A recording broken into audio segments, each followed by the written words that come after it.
Once again, we welcome you to Moving Forward with Young Voices.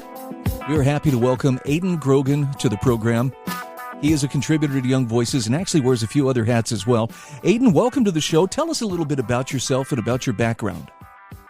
Hey, glad to be here. I'm the Donor Communications Manager at the American Institute for Economic Research and a History PhD student at Liberty University.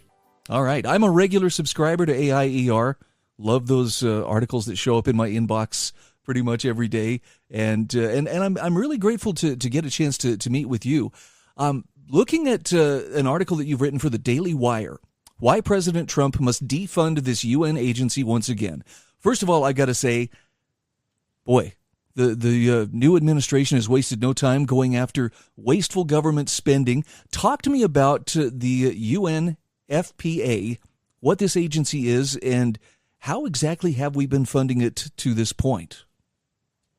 Yes, the United Nations Population Fund was founded in 1969, and it was really part of this post-war global effort on behalf of a few American NGOs to decrease fertility, particularly in developing countries, due to these neo-Malthusian concerns about overpopulation and ecological catastrophe.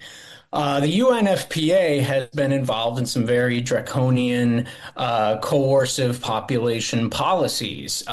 Notably, they sponsored the one-child policy in China, which, of course, had many forced abortions and involuntary sterilizations over the course of a few decades. The Republicans, since Ronald Reagan, have cut the UNFPA's funding under the Kimball Amendment, but every Democratic administration since has restored its funding. Trump cut its funding in 2017, and I made the case in the Daily Wire that the administration should cut the funding once again. Interesting. I'm assuming Biden restored it upon taking office in 2021. So it seems like this is kind of a maybe I'm characterizing this wrong, but this seems like a way for an administration to either signal its support of or opposition to abortion, reproductive rights and choices, whatever euphemisms the pro-abortion crowd may be using to try to support this agency. Yes, certainly. The UNFPA, as well as similar organizations, say that they're all about reproductive rights, human rights, choice. They deny that they're involved in any coercive policies. Of course, the history shows otherwise, as mentioned with the policies that they backed in China, as well as other places. But the Republicans have rightfully pointed that out, and they have made sure that this organization does not receive funding. Aidan, can you tell me, do other countries contribute as heavily to the UN, particularly to this fund, the UNFPA, as the U.S. does, or are we pretty much the ones who are leading out here? Historically, we were one of the leading funders, and we still are, but we're not the leading funder at this point. Other European countries, such as Germany, are actually contributing more at this point, but the U.S. remains a major contributor. So I'm assuming this wouldn't be too out of character then for the incoming Trump administration to go ahead and make this budget cut. Ultimately, that is going to be in the hands of Congress, is it not, to decide whether or not to fund this?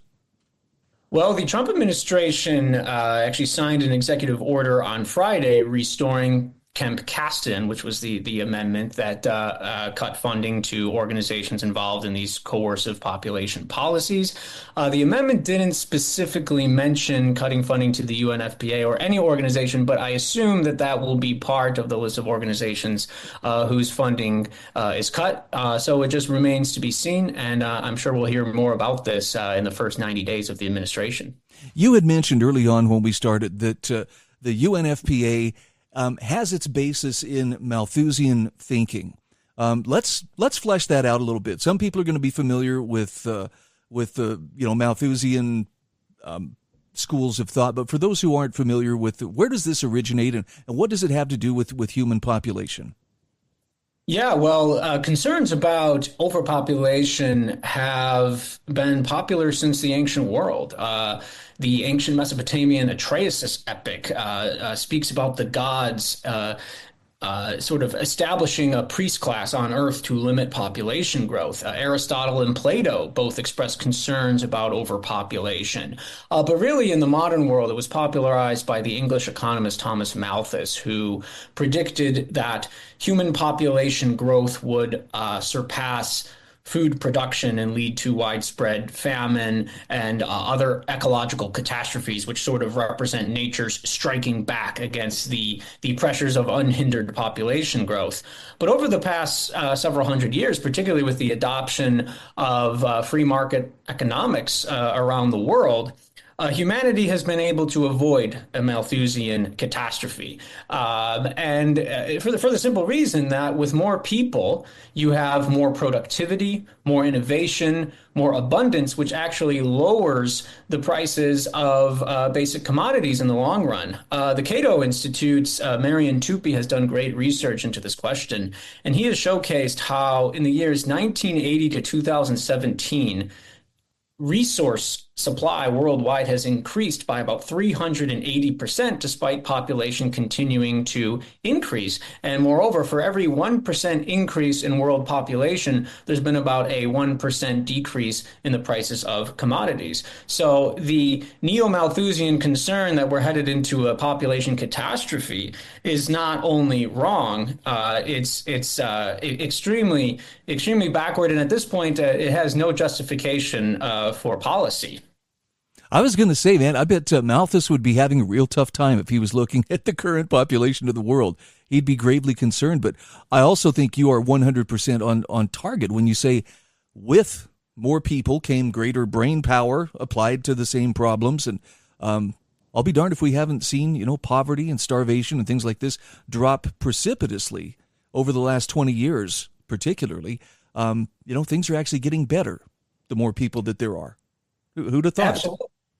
Less than 10% of people worldwide remain in poverty today. At the time that Malthus was writing, nearly all people in the world were living in poverty. So we've made extraordinary progress in helping everyone through the abundance that human innovation, particularly through open markets and free enterprise, has permitted. And you mentioned, too, that there's other policies here that come on the backs of this. China's one-child policy. I remember hearing about that for years and years. Haven't heard as much recently, but did they ever walk back that policy, or is that still a matter of law within China? They revoked that policy a number of years ago because they started to realize that it was going to create quite a few problems for their population in the long run. Because if every woman in one generation has one child, and then all of the daughters of that generation also have one child, well, then you only have 25% as many grandchildren as grandparents. And that causes a lot of problems as far as providing services to the elderly, taking care of the elderly. You need a large tax base to provide those services. So this is not only a problem that's going to affect China, but also most countries across the world who are facing a similar demographic situation without implementing such draconian policies as China. Well, this is a topic I'm glad that you're on top of, Aidan. And for folks who want to follow your work or otherwise would like to see more of your writing, what's the best place for them to follow, your working? Yes, they can follow me on X at Aidan Grogan, AIDAN GROGAN. You could also visit the American Institute for Economic Research at AIER.org, and several of my articles are posted there, and I'll be publishing more in the near future. Well, it's great to make your acquaintance, and I appreciate you sounding off on such an important topic here. And I've got my fingers crossed that this is the first of hopefully many examples of wasteful spending, that the new administration will be looking to cut, not just on the, global stage, but here at home as well. Thanks again to Aidan Grogan, Young Voices contributor. Aidan, once again, where can people find you on social media? At Aidan Grogan on X. Very good. Looking forward to our next conversation. Thank you. Thank you.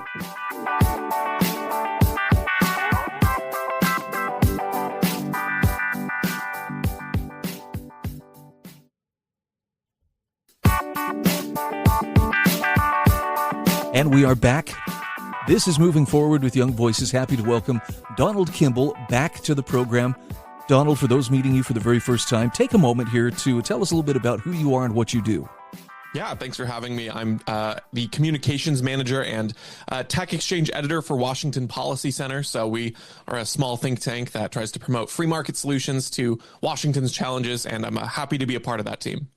And I see you've got a great article here from the Seattle Times about how lawmakers should embrace autonomous vehicles, not kneecap them. And I'll admit, I'm a little slow to waking up to this, but I'm looking around and I'm seeing that autonomous vehicles are slowly but surely becoming a regular part of life in many cities. When did this happen? You know, it depends on where you live. And, you know, part of the op-ed that I co-wrote with our transportation director, part of what I'm saying is that Washington has been very slow to wake up to it. And so you look at states like Arizona, you look at states like California and Texas and Florida. They have all been very forward thinking when it comes to autonomous vehicles, their regulations, their frameworks, setting up testing, all that kind of thing. Washington, one of our pre-filed bills that I was looking in December, I saw, because you pre-file all these bills before the legislative session starts, and I see this bill on autonomous vehicles. So I open it up, I read it, and I'm going through and I'm seeing some requirements. Okay, fine. And then I see one that requires every autonomous vehicle to have a human safety operator inside the vehicle, making it essentially not autonomous anymore. Now, these requirements are not uncommon during testing periods, but to put it in perspective, the human safety operator requirement was removed from California's framework in 2018. So 7 years later, we are starting the testing phase that they ended. And so in the piece, I'm arguing that we shouldn't be beholden to this. And there's no sunset date for that either. We should at least be considering putting in a sunset date, moving forward and embracing them rather than burying our head in the sand. Because unlike you or I, transit agencies actually do have a responsibility to be paying attention to these kinds of things. You're forgiven if you're not paying attention to autonomous vehicles. The Department of Transportation maybe should be aware. Yeah, it's kind of their job. You think?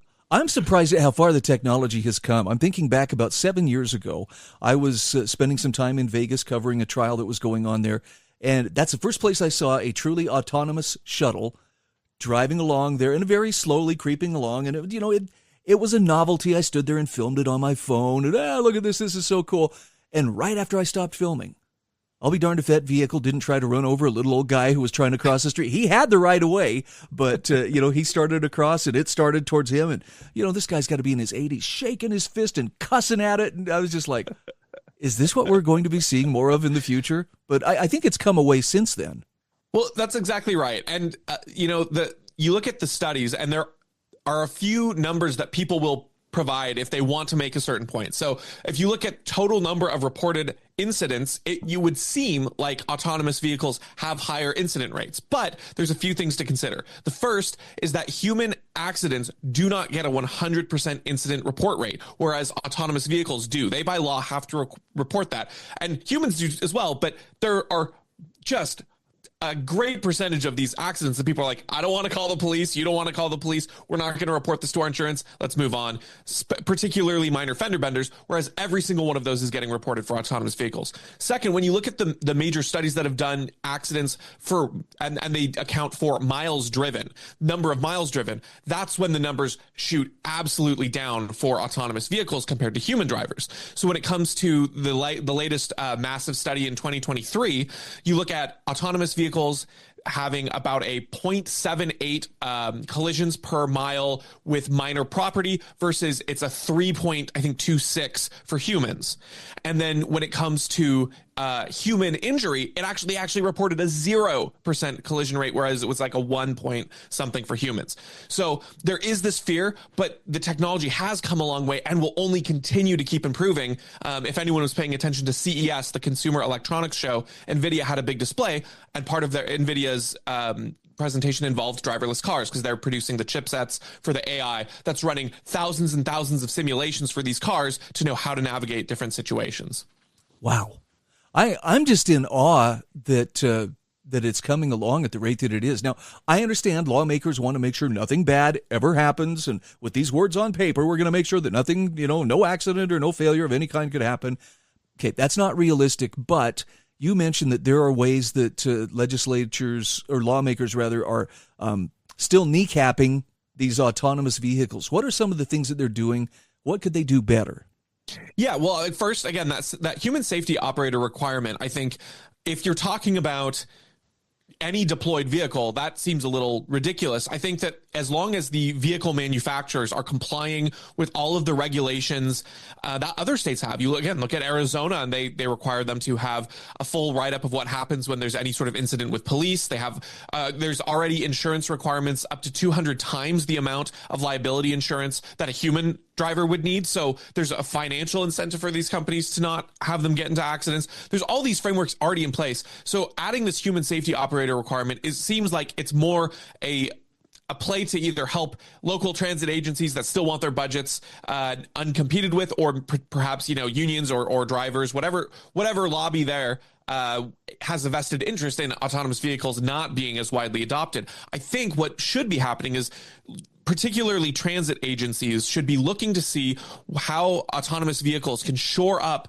their areas where there are overrun costs and overrun environmental impact. So you look at transit numbers for honestly most states, but obviously I'm most familiar with Washington, and our transit numbers have not recovered since COVID. And even at COVID, they were low. Well, not terribly low, but they were relatively low. They weren't paying for themselves, but they have not come back to pre-COVID levels.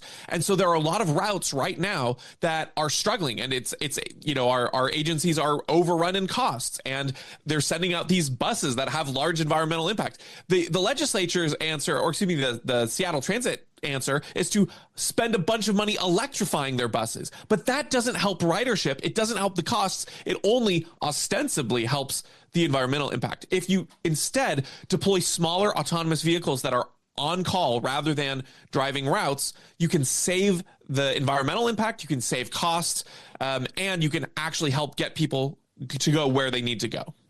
Wow. I had never thought about it from that standpoint, but yeah. And it seems like, you can correct me if I'm wrong on this, but it seems like a fair number of those autonomous vehicles are EVs, or they tend to run in that vein.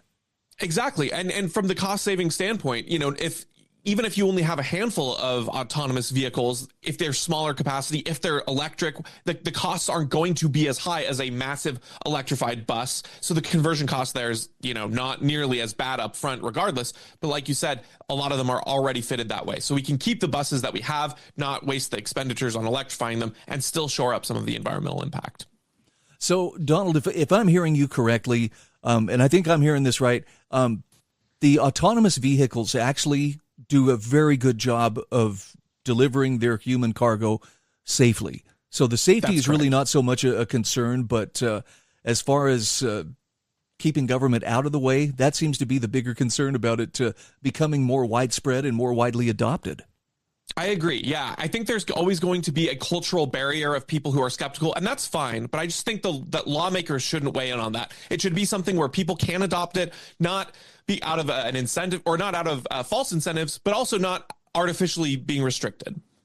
Yeah, well, and the idea, too, that these are vehicles that aren't just out, driving the streets regardless of who gets on or gets off, but they're actually parked until they're needed, and then, they're called out. That, to me, makes so much more sense than simply, well, look at all of these empty vehicles we're operating just in case someone needs a ride. Exactly. It helps environment. It also helps congestion, right? You get both benefits there in addition to the benefit of having on-demand service. Well, I'm looking forward to our next talk already, because I'm sure we'll do some follow-up and see how Washington State responds to this. Again, we are talking with Donald Kimball. He's the Communications Manager and Tech Exchange Editor for Washington Policy Center. Donald, where can people find you on social media? Where can they follow your work? Yeah, well, again, thanks so much for having me. If you want to follow what I write, KimballDonald.com. You can also follow me on X at KimballDonald. Very good. Looking forward to our next conversation. Thanks so much.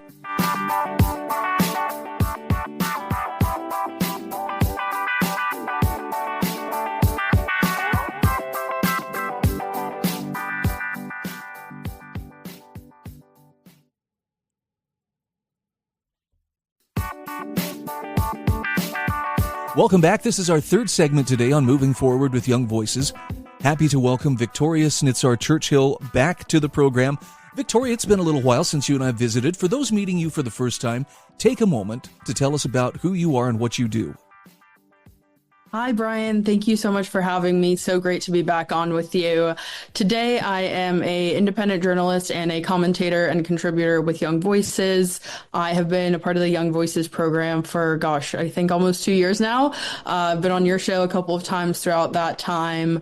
I most recently completed a stint as a campaign reporter for the New York Post. So I was there for 6 months covering the campaign trail. And I think that was the last time I was on your show, or maybe right after the election. So that was quite an interesting time. And, that kind of inspired me, actually, I think, to write about the story, or to write the story that we were going to be talking about today. My piece actually on Young Voices' own Substack about kind of the state of the media industry as a whole. So happy to dive into it. Yeah, I love the headline. Actually, I love the message of the headline. The media is dead. Long live new media.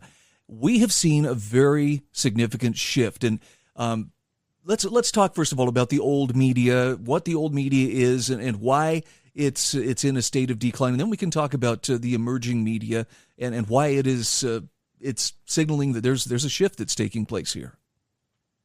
Yeah, absolutely. So, I think you can talk about the old media as being a few different things, but I think there's kind of two crucial pivotal points. So one is, back in, the 60s, the 70s, the Walter Cronkite era and things like that, you had 3 cable news channels, and that was how people got their news. And then kind of the other half of it is print, newspapers, obviously. Obviously, newspapers have been declining for years now. There's only a few publications that still put out a print newspaper. I most recently worked for somewhere that did, which, that was kind of its own level of cool, just being able to go to the grocery store and pick up your own front page headline stories.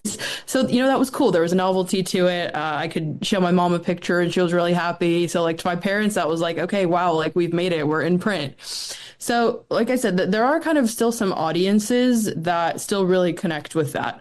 And then as well as cable news, there are still people of certain demographics that still connect with cable news. But I think for my generation, I'm Gen Z, I'm 27. I'm actually just the cutoff of millennials to Gen Z. We don't pay for cable. We don't buy newspapers. We, of course, get our information from the internet. We've grown up with the internet. So, of course, we've had the ages of YouTube and blogging and, Medium and all kinds of independent content creation. This has been a thing for, I think, the majority of really our lifespan, at least, as we've been like conscious consumers of media. So my generation, Gen Z, we have been consuming media in a variety of different mediums, whether that's, TV, whether that's bloggers, vloggers, video, YouTube, independent outlets like, like Medium and things like that have existed, have kind of come and gone. And then there's also been even new big news sites that have popped up. We look at things like BuzzFeed, we look at things like the Huffington Post. They've kind of come and gone also throughout the past few years, probably, really like the past decade or so. But I think this kind of new media that we are in is really this creation of podcasters, personalities, newsfluencers. And I think what we saw in the 2024 election is that these people now have a front row seat at the table. Actually, as we are recording this, the White House press secretary, Caroline Leavitt, just announced today on Tuesday, January 28th, that they are kind of open for submission for people to come and attend White House briefings. So I actually just submitted my name because I live about miles away. So, hopefully they'll give me a call. We'll never know. But, they just opened that up to say, like, they're probably as sick and tired of the mainstream media as everybody else is. And again, kind of this legacy media, this group that has had a dominance on American culture and really, I think, like consumers' brains for such a long time. And again, I think as we saw, well, of course, we know that Donald Trump is no fan of the media. He made that very known. He's made that known for the best decade.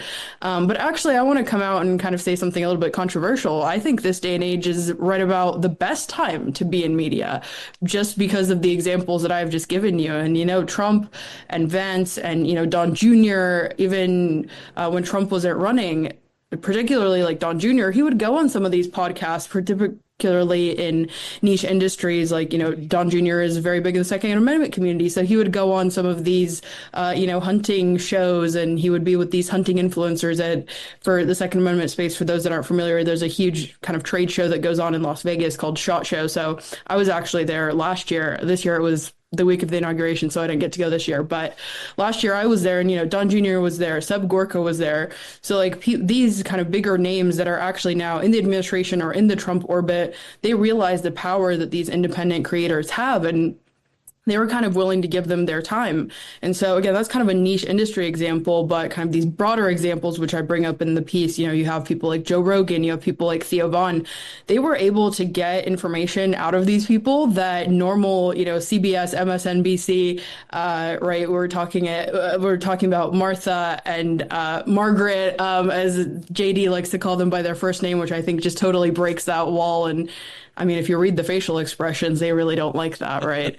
But, like even going back on things like the Theo Vaughn podcast, Trump was able to talk about his brother and some of the like substance abuse issues that he had. He's never disclosed that on any kind of major outlet. But because I think this was more of a human to human conversation versus I'm going to beat you down and make you squirm kind of conversation, he was able to get that information out. And again, that's kind of talking about independent creators. And then we also have people like Tucker Carlson, like Megyn Kelly, that also were able to get access to these candidates. And they were, again, also able to showcase them in a way that we never really heard before. Those, of course, are people that have come from big media and now have their own platforms. And again, Tucker, obviously now he is Tucker Carlson Network, but at least as people in DC know, he's one of the co-founders of the Daily Caller, which has now in itself, they've actually had White House briefings both in the Biden and the Trump era. So that's been, for those that are very interested to learn about kind of how they've navigated it, that's been fascinating. I've been tuning into what their White House reporter, Reagan Reese, has been pointing out, just kind of the difference between the two briefings. So there's something that I observed, and maybe you saw this as well, last summer during the assassination attempt on Trump in Pennsylvania.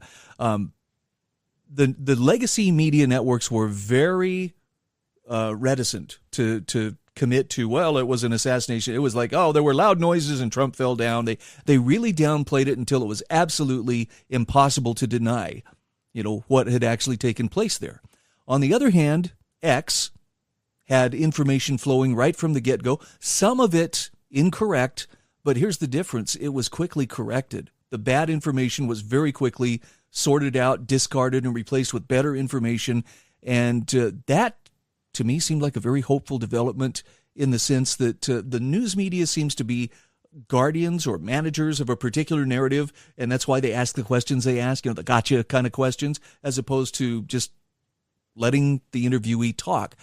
But it seems like this newer media, X and the Joe Rogan show and so forth, offers people more authenticity than what they're getting from the legacy media. Anyway, that's my observation. What are your thoughts? Agree, disagree?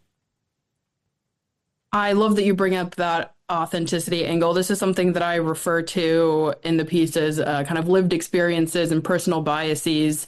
With the legacy media, they have to put up this front that they're not biased and they don't have opinions. With alternative media, you don't have that. You can say, this is my life story. This is what has brought me to where I am today. And this is how I'm going to approach this interview. And, if you sit down with me for an interview, please know that this is who I am. And so this is what I'm going to care about. If it's me, I'm going to ask you about Second Amendment and immigration questions, because that's something that I've covered both as a commentator and as a journalist for the past 10 years. So if I ask you that, don't be surprised, because that's what I care about. And I think in this day and age, that's what people want to hear. So I'm excited to be in this new era of media. And, even people like yourself, obviously you have the show with Young Voices. So I'm glad that outlets like this exist. And I've actually created my own Substack and podcast. So hopefully people can check me out there. It's noted in the piece, which I assume will probably be linked. It's freedomshots.substack.com. And we're on all podcast platforms, Spotify, podcasts, or Apple Podcasts, and YouTube. Again, we're talking with, so much. We're talking with Victoria Snitzer Churchill. She is a Young Voices contributor, and thank you, Victoria. Great to visit with you once again. Thank you so much, Brian.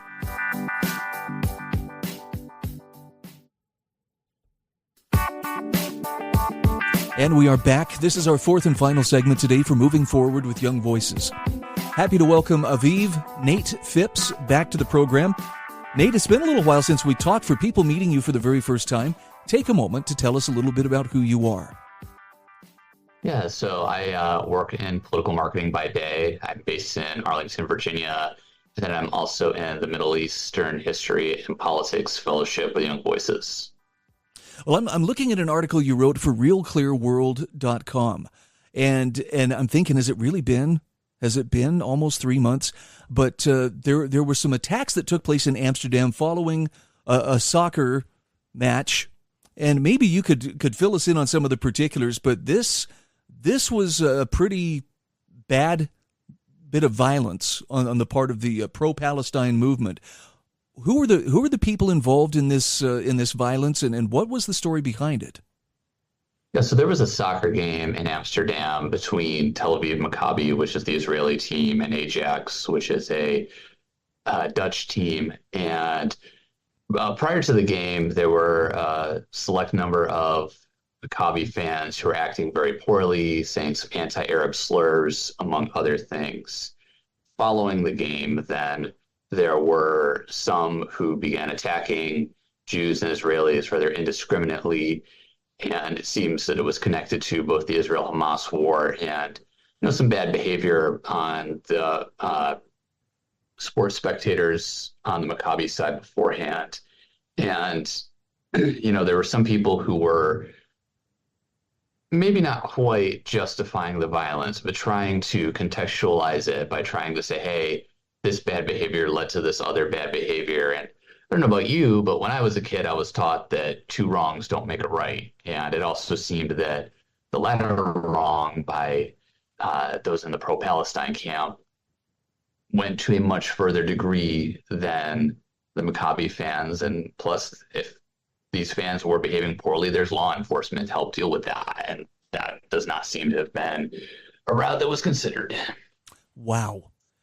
It just seems like the Israel-Hamas conflict it goes way beyond just, what's happening in Gaza and, what's happening there in Israel. I'll give you, for instance, I received a request to connect up with someone, I believe, on Substack, who has their own Substack and was very excited to make my acquaintance. But I was nervous because I could see that, they were like, I'm very happy to make your acquaintance and hope you'll join me in speaking the pro-Palestine side. And I'm like, I'm not sure I'm ready to do that. And it's not that I'm indifferent to, suffering that's going on there. It just seems like no matter which side you choose, the other side is there to let you have it. Yeah, and it's unfortunate that it seems that a lot of the destructive nature of these pro-Palestine protests undermines the reality that they've moved away from making a better life for people in Gaza and the West Bank and into just one hatred for Israelis. And I just don't think that it's good PR for their cause. I think that it's going to, it's already having negative consequences, but it's certainly going to have negative consequences down the way. And it seems just very self-defeating. Just here at George Washington University last school year, there were some protesters who were calling for the guillotine execution of both the president and the provost. And I am sure that there are activists within the pro-Palestine cause who would never be for that, who do not like that kind of violent outcome. But it seems that there's not very often this separation between the less violent and the more violent ones. And that if you go to a protest, all of them there are together, and there's not really a honest attempt by the less violent ones to push out the violent ones. So where are the voices of reason when it comes to this Palestinian-Israeli conflict? I mean, look, I know it's been going on a long time. There are probably people fighting on either side in that conflict who really, it's all they've known. They don't even remember the original reasons why that friction developed. Are there voices of reason to be found today, or is this one of those very difficult to navigate types of issues? Absolutely. Unfortunately, those are not the voices that tend to bubble to the surface. It's the polarized voices that tend to do so. And I've actually noticed that if I give more of a nuanced response to, say, an incendiary social media post, it usually just gets ignored because people are looking for someone from the other side who they can just shout at or respond to in all caps. But there are a few. In the article, I mentioned Hamza Houadi, who's a Palestinian activist who's actually from Gaza, was actually tortured by Hamas. And he's not in Gaza anymore, but I appreciate the fact that I don't always agree with what he has to say, but he's often willing to criticize both sides and also hold Hamas accountable for its role in this war. And there are others on the Israeli side that do the same as well. Yeah, I know that it's hard sometimes to find media that will portray it in a more objective manner. And I'm not trying to tell people, you need to only go to this media source or that media source. It just seems like there's plenty of polarization to go around. I appreciate those who can see suffering for what it is on whichever side it is.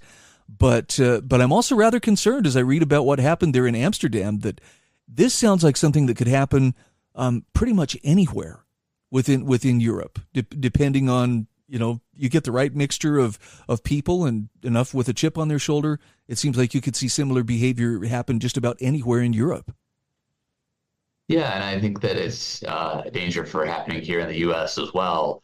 In 2023, the FBI reported a 60% rise in anti-Semitic hate crimes. And my concern is that over the long term, this is going to slowly degrade the moral fabric around religious tolerance, religious pluralism, and just kind of this let live society in America where, you can do your thing, I do my thing, as long as I don't infringe on your rights, we're good. But it seems that this is a symptom of us moving away from that status quo. So were the people who were taking part in the violence, I'm curious how authorities in Amsterdam handled that. So, in my opinion, not well. And there were two extremes. There were those who kind of tried to sweep the pogrom under the rug. And then there were those who jumped on it to probably lambast the Muslim community in Amsterdam as a whole. And I don't think either are good. And what I think what people miss is that the pogrom is bad for both Jews and Muslims because it's degrading the fabric of the ability of differing communities in the West to live in tandem with each other. And also it's giving talking points to more bigoted individuals who want to try to either just criticize the Islamic community as a whole rather than focusing on those who actually have committed crimes. Is there any likelihood that some common ground is going to be found? I know there are people working on it, but sometimes it feels like progress is painstakingly slow. I think that if the ceasefire in Gaza holds, there is the possibility, there is still the reality of a peace agreement between Saudi Arabia and Israel. And the good news is that the war hasn't necessarily killed that, as many people feared. And that I think that with the current administration has the opportunity to do Abraham Accords 2.0. And I think that if things can cool down in the Holy Land, they can certainly cool down here as well. I was going to joke around about, maybe we need to take a second look at soccer since I hear about, hooliganism, being associated with it. I'm saying that tongue in cheek, but it seems like if things get out of hand, at least sometimes in European countries, there's usually a soccer game going on somewhere nearby. That's me painting with a broad brush, but that also feels like there's a little ring of truth to that. Yeah, well, sometimes it's true with college football games here in the U.S. too. Okay, fair enough. Sports fans have been known to take things to extremes, sometimes when they win and sometimes when they don't. Either way, Nate, I appreciate your take on this, and thanks for fleshing out a story that I think was very briefly on a lot of people's radar screens, but this is one that deserves more attention. For people who want to follow you on social media or follow your work, where can they do that? Look me up on Instagram at @TheRealNatePhipps.